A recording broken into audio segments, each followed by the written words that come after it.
An octopus narrating a story about grief sounds like the worst movie pitch ever, but somehow it absolutely works. Hi, I'm Aadhav, and today we're going to be talking about Remarkably Bright Creatures, directed by Olivia Newman.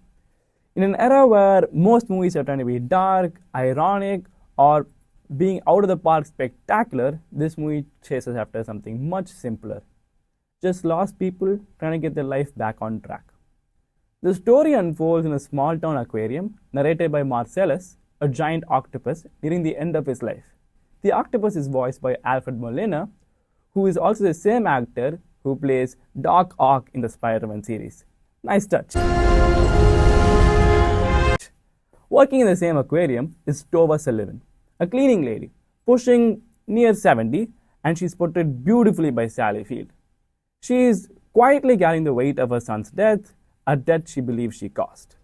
And the only person she really opens up to is the octopus itself. Things kick into motion when she crosses paths with Cameron, played by Lewis Pullman, a struggling guitarist tangled in his own quarter-life crisis.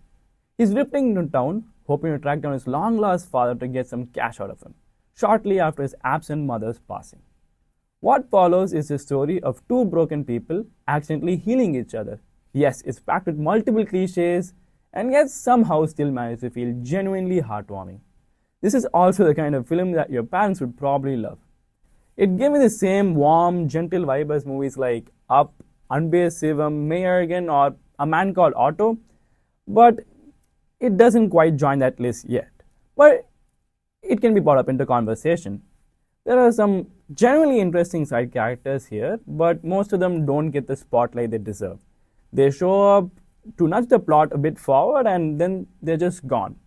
It's a missed opportunity, I would say. What felt odd though was the pacing. Certain key emotional beats land before we've had the chance to actually digest what the characters are going through.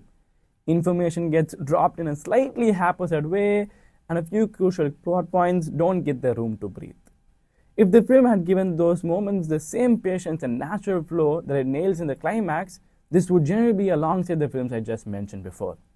As it stands, it's reaching for that shelf but doesn't quite pull it down.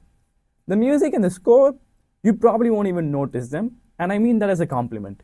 They do the job, they're just there in the background, and they help you feel what the characters are feeling as the movie progresses. The film stands out from most of what's been released this year. It's warm, quiet, and a feel-good movie anchored by a few grounded performances.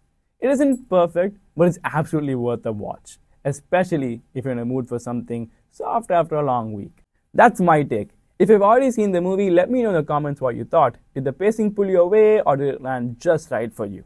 Until then, I'll see you next time.